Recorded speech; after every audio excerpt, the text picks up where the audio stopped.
नमस्कार मित्रों, Hindi and Sanskrit by Durgesh channel में आप लोगों का स्वागत है। हम सब आदिकाल पढ़ रहे हैं, भाग 4 होगी आदिकाल की वीडियो।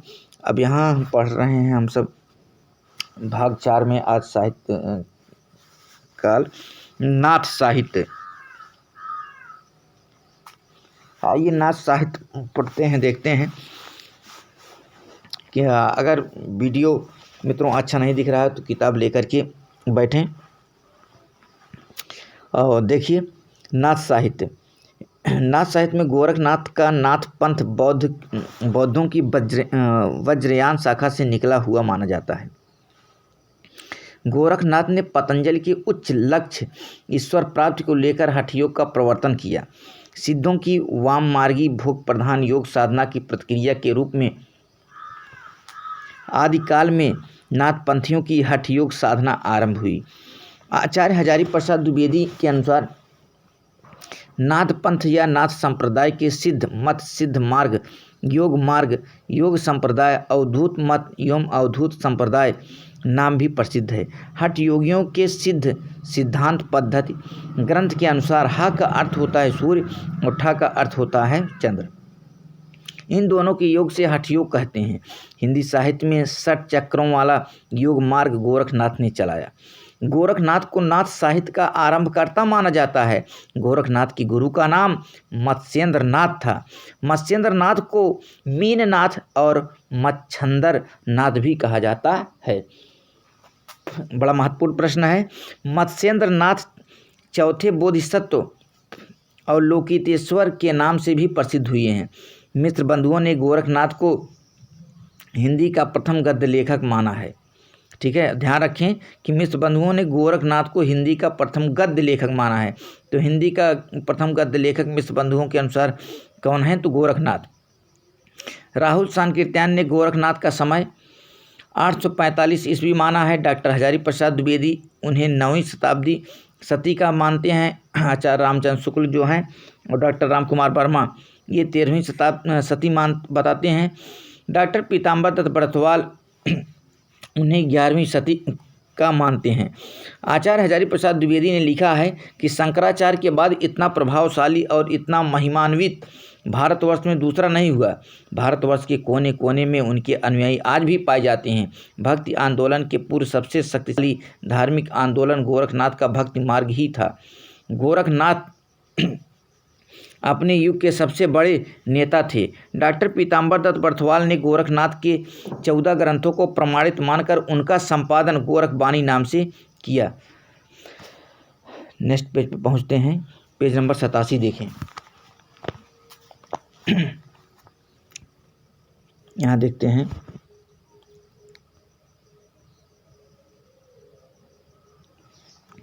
गोरखबानी में संकलित गोरखनाथ के प्रमाणित ग्रंथ निम्नलिखित हैं। गोरखबानी में संकलित गोरखनाथ के प्रमाणित ग्रंथ निम्नलिखित हैं। जैसे गोरखबानी में दिया गया है शब्द पद, शिष्य दर्शन, प्राण संकली, नरवय बोध, आत्मबोध, अभय मात्रा योग, 15 तिथि सप्तवार, मच्छिंद्र, गोरख बोध, रोमावली, ज्ञान तिलक, ज्ञान 34, पंचमात्रा। गोरखनाथ के संस्कृत भाषा में लिखे निम्नलिखित ग्रंथ बताए जाते हैं। सिद्धांत पद्धति, विवेक मार्तंड है, शक्ति संगम तंत्र है, निरंजन पुराण है, वैराट पुराण, गोरक्ष शतक, योग सिद्धांत पद्धति, योग चिंतामणि इत्यादि। 10वीं शताब्दी के प्रसिद्ध कश्मीर आचार्य अभिनव गुप्त ने अपने तंत्रालोक में मच्छंद विभु या मत्स्येंद्र नाथ की वंदना की है। नाथों की संख्या 9 मानी गई है। गोरक्ष सिद्धांत संग्रह में 9 प्रवर्तकों के निम्नलिखित नाम गिनाए गए हैं। नागार्जुन हैं, जड़ भरत हैं, हरिश्चंद्र हैं, सत्यनाथ, भीमनाथ, गोरक्षनाथ, चरपट, जालंधर और मलयार्जुन। डॉक्टर राम कुमार वर्मा ये प्रमाणित है। डॉक्टर राम कुमार वर्मा ने 9 नाथों को निम्नलिखित नाम बताया है। आदिनाथ, मत्स्येंद्रनाथ, गोरखनाथ, गहड़ीनाथ, चरपटनाथ, चौरंगीनाथ, ज्वालेंद्रनाथ, भरतीनाथ एवं गोपीचंद्र नाथ हैं। आदिनाथ को परवर्ती संतों ने शिव माना है। चरपटनाथ का पूर्ण नाम चरकानंद था। चौरंगी नाथ गोरक्षनाथ के शिष्य थे और ये पूरन भगत नाम से प्रसिद्ध हुए। नाथ संप्रदाय में जलंधर को बालनाथ कहा जाता है। नागार्जुन, गोरखनाथ, चारपाट तथा जलंधर का नाम नाथ और सिद्ध दोनों में गिना जाता है। नाथों में रसायनी नागार्जुन को माना जाता है। अगर नाथों में रसायनी किसी को माना जाता है तो नागार्जुन को माना जाता है। नाथ पंथ के योगियों को कनफटा भी कहा जाता है। नाथ पंथियों की भाषा सधुकड़ी भाषा थी। ये भी बड़ा इंपॉर्टेंट है। नाथ पंथ की भाषा कैसी थी? सधुकड़ी थी, याद रखिएगा, जिसका ढारी बोली लिए हुए राजस्थानी थी। गोरखनाथ ने अपनी रचनाओं में गुरु महिमा, इंद्रिय निग्रह, प्राण साधना, वैराग्य, मन साधना, कुंडलिनी जागरण, शून्य समाधि आदि का वर्णन किया है।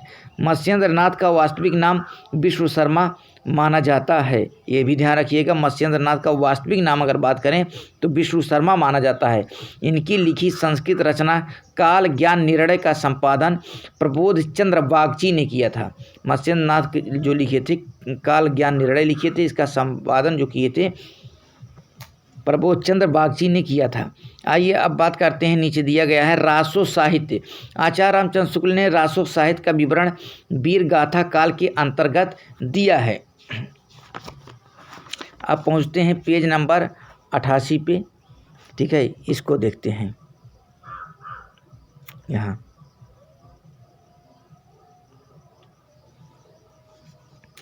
आचार्य शुक्ल के अनुसार वीर गीत परंपरा का प्राचीनतम ग्रंथ बीसल देव रासो है। आचार्य शुक्ल जो है मानते हैं अगर वीर गीत परंपरा का प्राचीनतम कोई ग्रंथ है तो बीसल देव रासो ही है। आचार्य रामचंद्र शुक्ल के अनुसार विद्वानों ने रासो शब्द की व्युत्पत्ति निम्न ढंग से बताई है। जैसे राजसूई से माने जाते हैं गारसा दत्तासी प्रस्तोता, राजयश से हरप्रसाद शास्त्री जी माने जाते हैं, रासक से नरोत्तम स्वामी माने जाते हैं, रहस्य से कविराज श्यामल दास, फिर रहस्य से काशी प्रसाद जायसवाल भी माने जाते हैं, रसायन या रासों से आचार्य रामचंद्र शुक्ल माने जाते हैं, और रास से नंदुलारे वाजपेयी, रास जो मूल शब्द है, रासक या उपरूपक हजारी प्रसाद द्विवेदी जी। ठीक है, उधर रासक नरोत्तम स्वामी भी थे। राउस या रस रामस्वरूप चतुर्वेदी, रासक दशरथ शर्मा, रासक फिर माता प्रसाद गुप्त, रासक रास रासा या रासु रासु, इस तरह से अगर आ रहा है तो गणपत चंद्र गुप्त। रासु साहित्य के प्रमुख रचनाकार व रचना आचार्य शुक्ल के अनुसार, अब इसको दें, खुमान रासु ये 9वीं शताब्दी के टाइम का है और दलपत विजय लिखे हैं, वीर रस है, राजस्थानी भाषा है, प्रबंध काव्य है। ठीक, अब देखिए बीसल देव रासु या परमाल रासु नहीं, बीसल देव रासो जो है ये नरपतनाल का है, 1212 इसका समय है, श्रृंगार रस प्रधान ग्रंथ है। इसमें बीसल देव रासो में 4 खंड है जो नरपतनाल का है और ये भी वीर गीत परंपरा का है।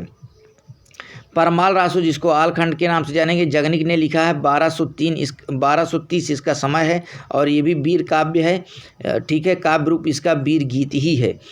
पृथ्वीराज रासो ये चंद्रबरदाई का है, ये वीर रस से प्रधान है। 69 इसमें समय या सर्ग है, समय को सर्ग कहेंगे, और डिंगल भाषा है, प्रबंध काव्य है। जयचंद्र प्रकाश केदार भट्ट जी का है, 1224 में वीर रस से है, प्रबंध काव्य है।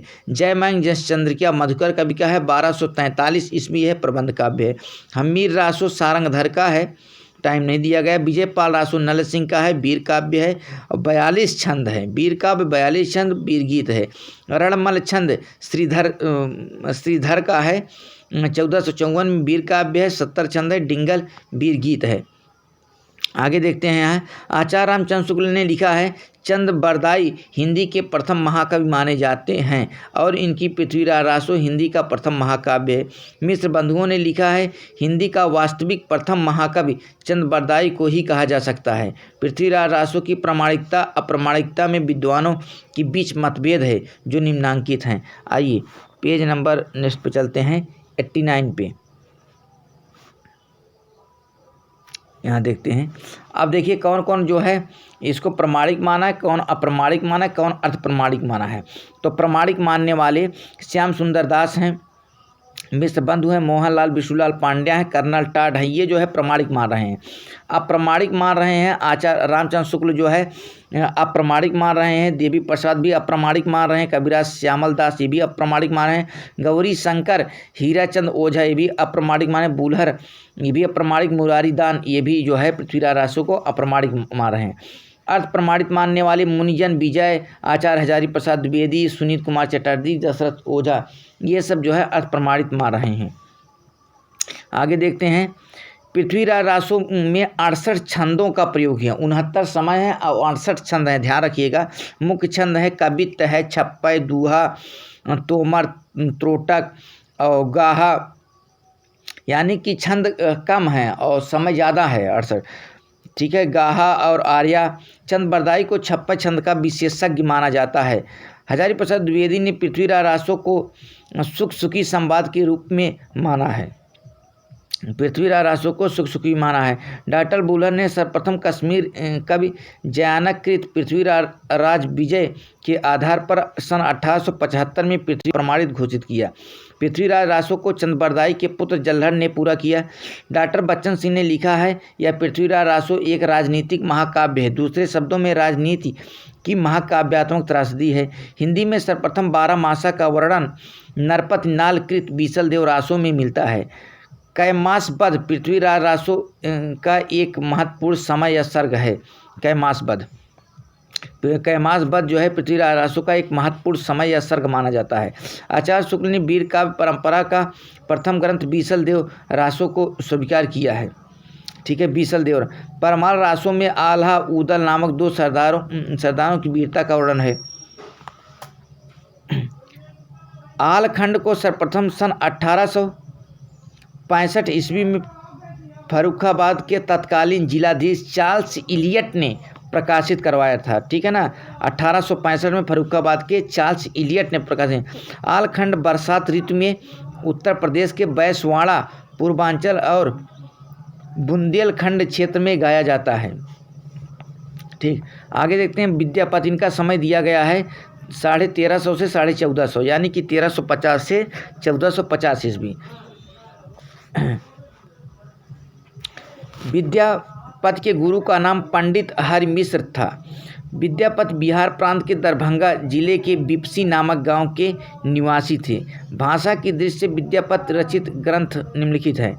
ठीक है, जैसे संस्कृत में शैव सर्वस्व सार है, गंगा वाक्यावली है, और भी जो है संस्कृत में इनके हैं, जैसे यहाँ आप देख सकते हैं, दुर्गा भक्त तरंगणी है, भूप परिक्रमा है, दान वाक्यावली है, पुरुष परीक्षा विभाग सार लिखनावली, गया पत्तलक, ठीक है,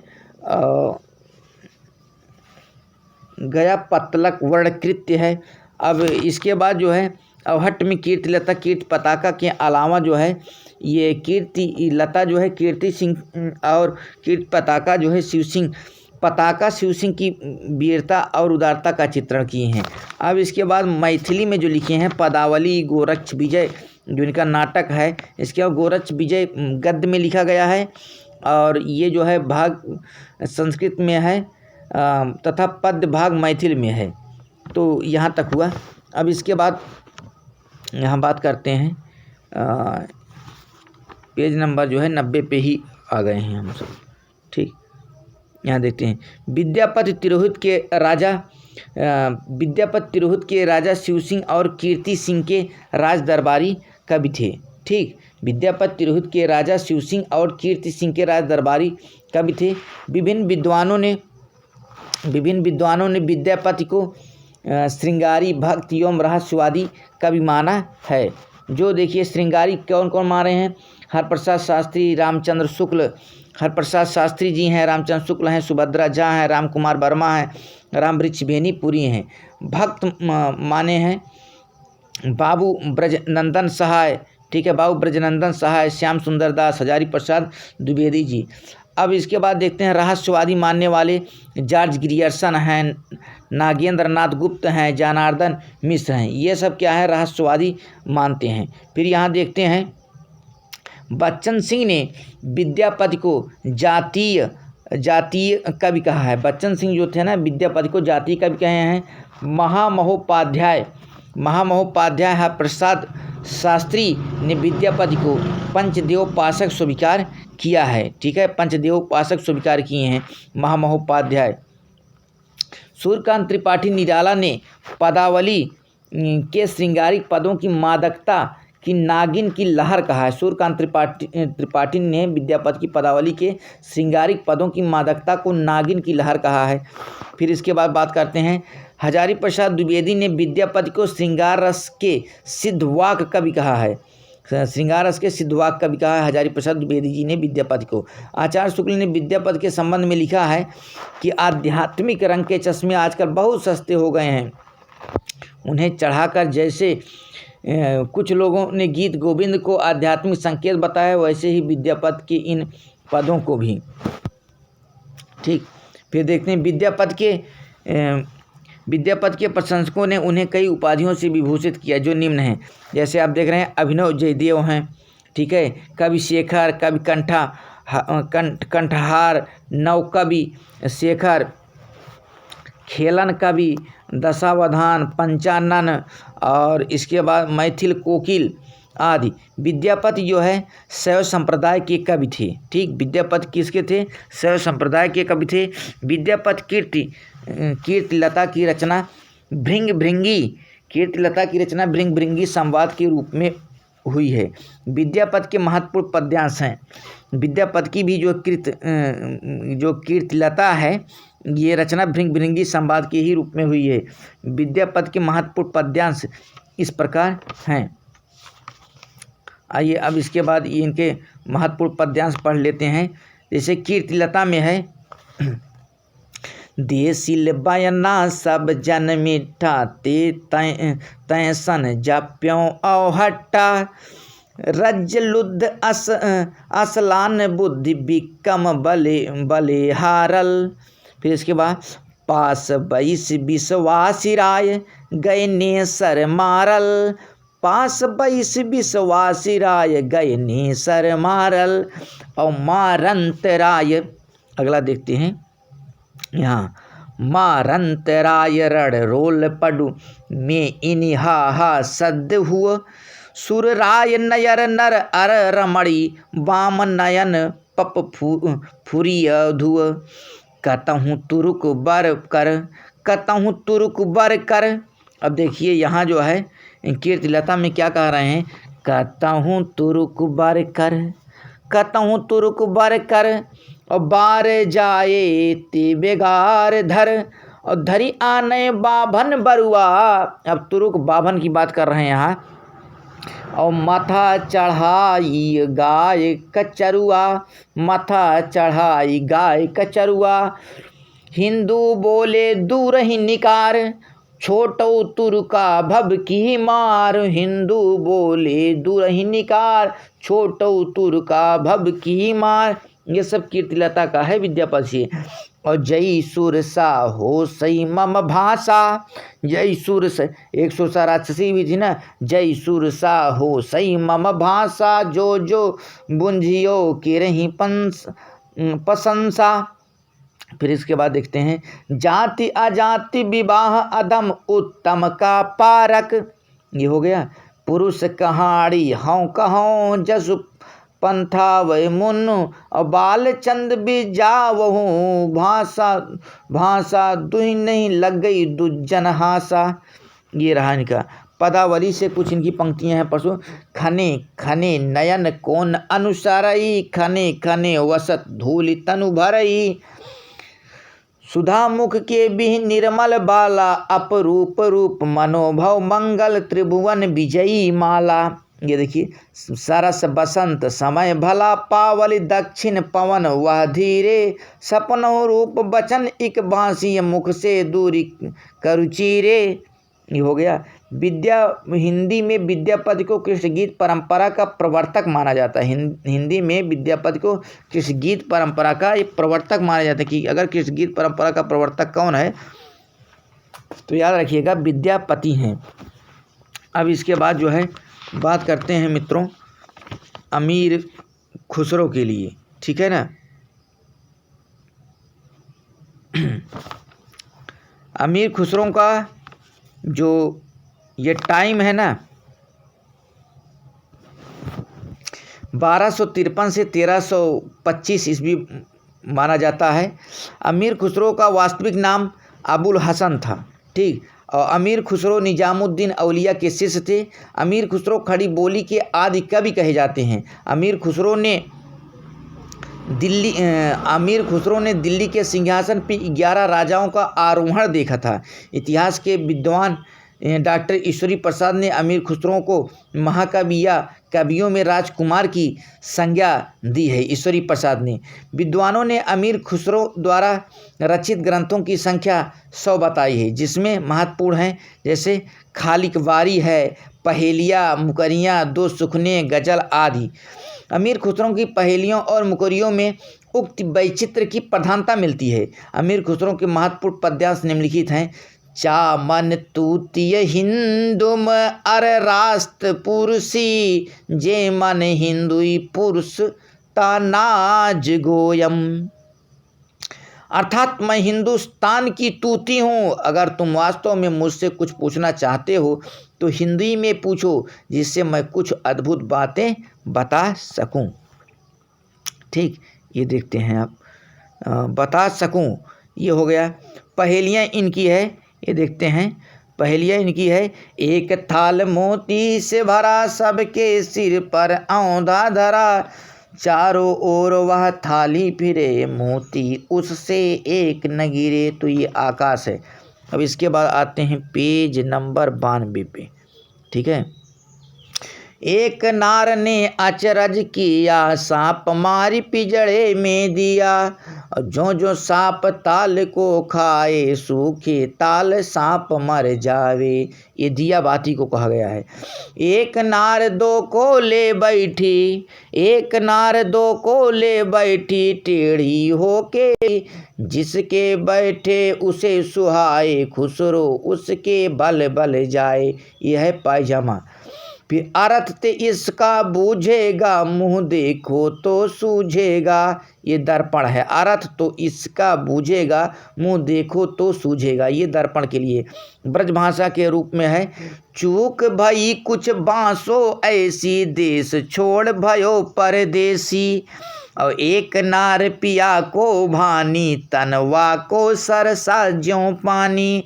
और चाम मासवा के नहीने के, चाम मासवा के नहीने, हाड़ हाड़ में वा के छेद। और मोहि अचंभो आवत ऐसे, वामी जीव बसत हैं कैसे। दोहे और ये ब्रजभाषा में दोहे और गीत ब्रजभाषा में देखिए कि उज्ज्वल बरन अधीन तन, एक चित्त दो ध्यान, देखत में तो साधु हैं, निपट पाप की खान। ये भी जो है अमीर खुसरो की ही है। बच्चों मित्रों ध्यान दीजिएगा, फिर से एक बार पढ़ रहे हैं, देखिए इसको। उज्ज्वल वरन अधीन तन, एक चित्त दो ध्यान, देखत में तो साधु हैं, निपट पाप की खान। देखने में तो साधु हैं, निपट पाप की खान, इसका तो अर्थ सीधा सीधा निकल रहा है। फिर देखिए, खुसरो रैन सुहाग की, जागी पी के संग, और तन मेरो मन पीव को, दो है एक रंग। फिर देखिए अगला देखते हैं। गुरु के निधन पे लिखे थे कि गोरी सोवे सेज पर, मुख पर डारई केस, और चल खुसरो घर आपने, रैन भई चहु देश। यह है। फिर देखते हैं। मोरा जो बना नवेलरा भयो है गुलाल, मोरा जो बना नवेलरा भयो है गुलाल, कैसे गर्दीनी कस मोरी माल। सुनी सेज डरावन लागई, बिरहा अगिन मोही डस डस जाए, मोर जोवना नवेलरा भयो है गुलाल, कैसे गर्दीनी कस मोरी माल। सुनी सेज डरावन लागई, बिरहा अगिन मोही डस डस जाए। डस डस जाय जे हाल मिसकी, मकुन तगा फुल दुराय नैना बनाय बतिया। किताबे हिजरा न दारम ये जा न ले उकाहे लगाए छतिया। ये हो गया ना। फिर इसके बाद देखते हैं महत्वपूर्ण इनके जो है पंक्तियां हैं। महत्वपूर्ण पंक्तियां में देखते हैं गोरखनाथ के छंद। 9 लख पातरी आगे नाचे पीछे सहज अखाड़ा, ऐसे मन लो जोगी खेले तब अंतरी बसे भंडारा। ये गोरखनाथ की छंद है।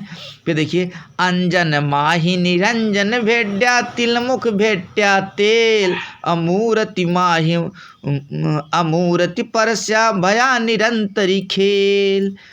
गोरखनाथ की फिर छंद है। नाथ बोलई अमृतवाणी बरिसेगे कंवली पाड़ी, गाड़ी पडरवा बांधिलई खूंटा चले दमामा बजले ऊंटा।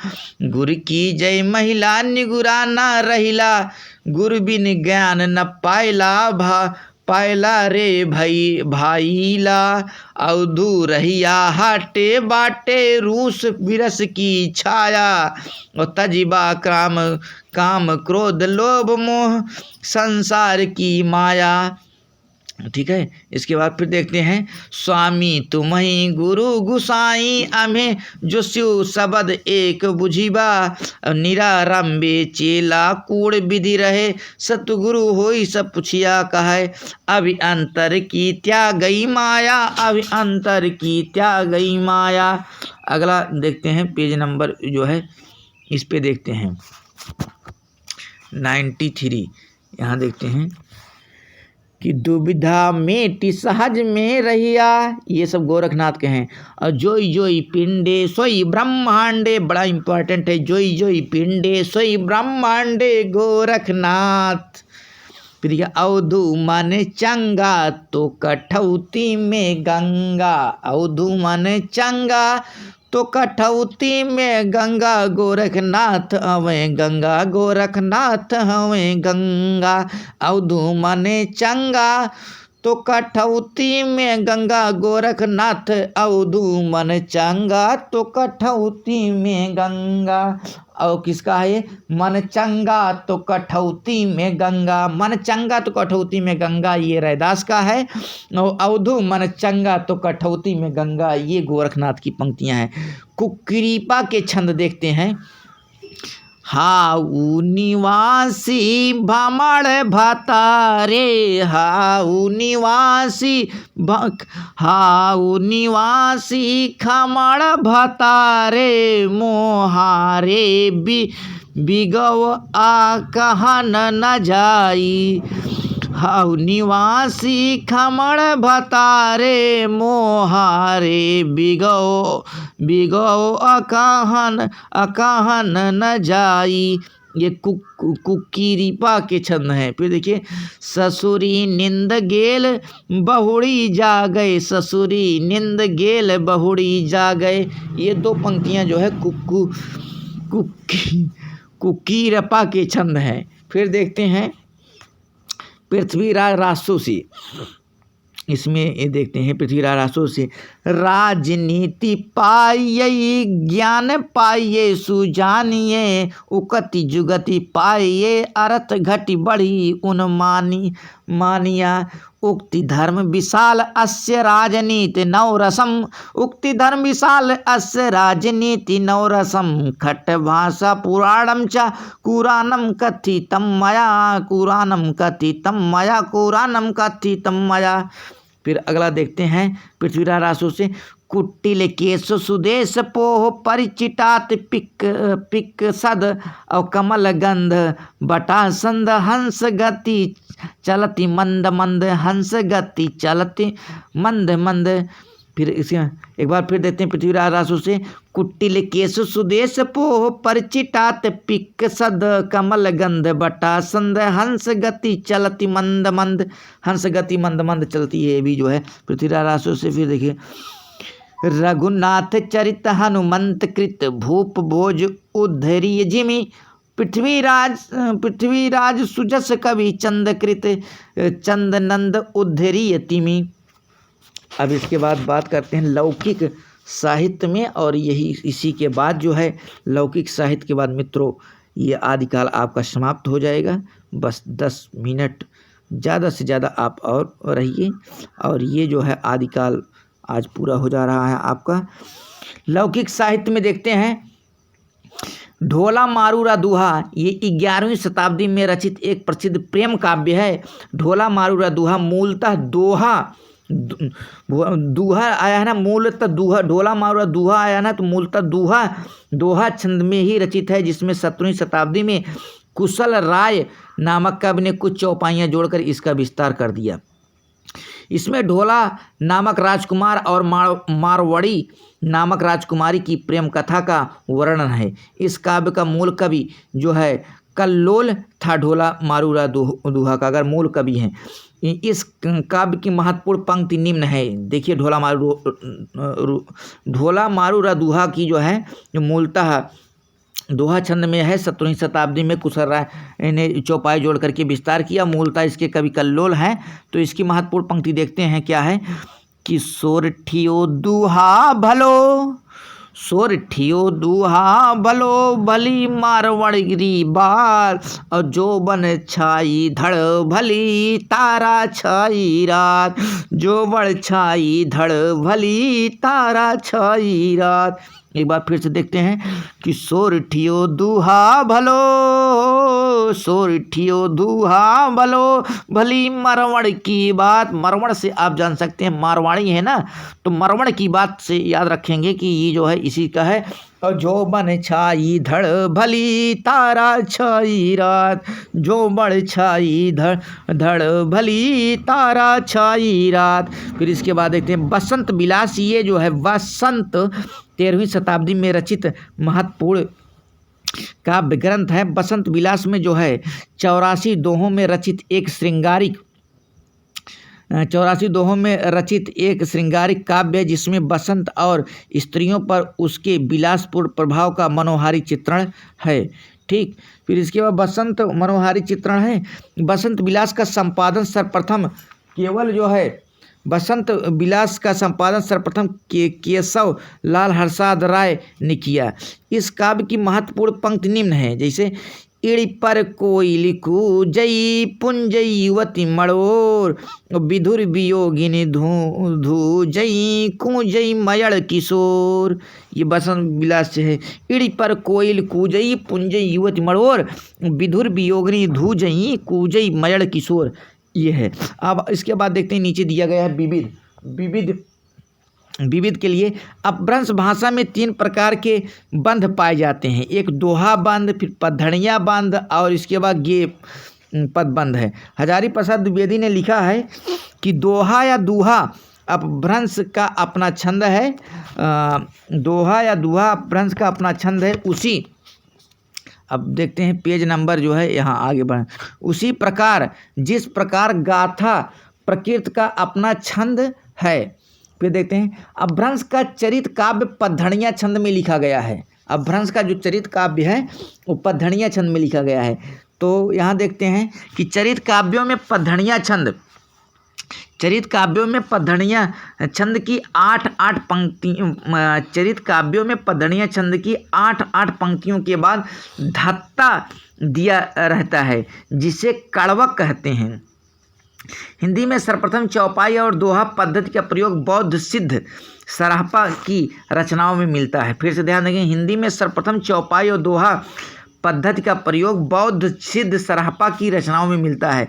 हिंदी के प्रथम कवि, उनका समय, उनके प्रस्तोता निम्न हैं। इसको देखते हैं। देखिए, प्रथम कवि पुष्य या पुंड को मानने वाले शिव सिंह सेंगर हैं। इनका समय 7वीं शताब्दी माना जाता है। सराहपा को प्रथम कवि मानने वाले संस्कृत्यायन हैं और सन 769 ईस्वी माना जाता है। स्वयंभू को प्रथम कवि मानने वाले डॉक्टर राम कुमार वर्मा हैं। ये विक्रम की 8वीं शताब्दी का टाइम है। शालिभद्र सूरी को प्रथम कवि मानने वाले गणपत चंद्रगुप्त हैं। इनका टाइम सन 1184 ईस्वी है। डॉक्टर बी भट्टाचार्य सराहपा को बांग्ला भाषा का प्रथम कवि मानते हैं। फिर देखिए कवि भूपाल 10वीं शताब्दी हिंदी के प्रथम कवि हैं जिन्होंने दोहा चौपाई छंद में भगवत गीता का अनुवाद किया। आचार्य हजारी प्रसाद द्विवेदी ने अब्दुल रहमान को हिंदी का प्रथम कवि माना है। आचार्य हजारी प्रसाद द्विवेदी ने अब्दुल रहमान को हिंदी का प्रथम कवि मानते हैं। कहने का मतलब हजारी प्रसाद द्विवेदी के अनुसार हिंदी का प्रथम कवि कौन है, तो अब्दुल रहमान है। आचार्य रामचंद्र शुक्ल ने आदिकाल को अनिर्दिष्ट लोक प्रवृत्ति, ठीक है, का युग कहा गया। जैसे पूछा जा सकता है कि अनिर्दिष्ट लोक प्रवृत्ति का युग जो है आदिकाल को किसने कहा है, तो ध्यान रखिएगा मित्रों, आचार्य रामचंद्र शुक्ल जी। बड़ा इंपॉर्टेंट प्रश्न है। फिर इसके बाद हजारी प्रसाद द्विवेदी ने आदिकाल को अत्यधिक विरोधी और व्याघातों का युग कहा है। ये प्रश्न पूछा जाता है कि आदिकाल को अत्यधिक विरोधी और व्याघातों का युग किसने कहा है, तो हजारी प्रसाद द्विवेदी जी ने कहा है। चंद्र शर्मा, गुलेरी, राहुल संकीर्त्यायन एवं रामचंद्र शुक्ल अपभ्रंश को पुरानी हिंदी मानते हैं। हजारी प्रसाद द्विवेदी और रामविलास शर्मा अपभ्रंश को हिंदी इससे पृथक मानते हैं। भोला शंकर व्यास ने हिंदी के आरंभिक रूप को अवहट्ट कहा है। अमीर खुसरो को संगीत के क्षेत्र में कव्वाली, तराना, गायन शैली एवं सितार वाद्य यंत्र का जन्मदाता माना जाता है। डॉक्टर राम कुमार वर्मा ने अमीर खुसरो को अवधी भाषा का प्रथम कवि मानते हैं। जैसे अमीर खुसरो को अवधी भाषा का प्रथम कवि किसने माना है, तो डॉक्टर राम कुमार वर्मा। तो अब नीचे देख रहे हैं आप, यहाँ लिखा गया भक्तिकाल। भक्तिकाल हम एक नई वीडियो में पढ़ेंगे, वो भी जो है भक्तिकाल भाग 1 भाग 2 से जो है अब जितने में आएगा उसके हिसाब से करेंगे। तो कहने का मतलब आपका आदिकाल जो है 4 भाग में कंप्लीट हो रहा है। मित्रों, यदि आपको हमारी वीडियो अच्छी लगेगी तो लाइक करिएगा, सब्सक्राइब करिएगा और कमेंट करके हमें ज़रूर बताइएगा। हाँ, ये मान रहे हैं कि थोड़ी सी जो है स्क्रीन पे आपको अच्छी सी जो है दिख नहीं रही, तो प्लीज़ इसके लिए जिनके पास सरस्वती पांडे, गोविंद पांडे हिंदी साहित्य का वस्तुनिष्ठ बुक है तो प्लीज़ बुक लेकर के बैठें। बाकी अच्छे से आपको पढ़ाया गया, 2-4 बार इसको वीडियो देखेंगे, रामायण जैसा पढ़ें जिससे आसानी से आपको याद हो जाए। बार बार पढ़ते रहेंगे, बीच बीच में हम प्रैक्टिस सेट भी देते रहेंगे। तो आज के लिए बस यही इतना, फिर मिलेंगे हम नई वीडियो के साथ। Thank you.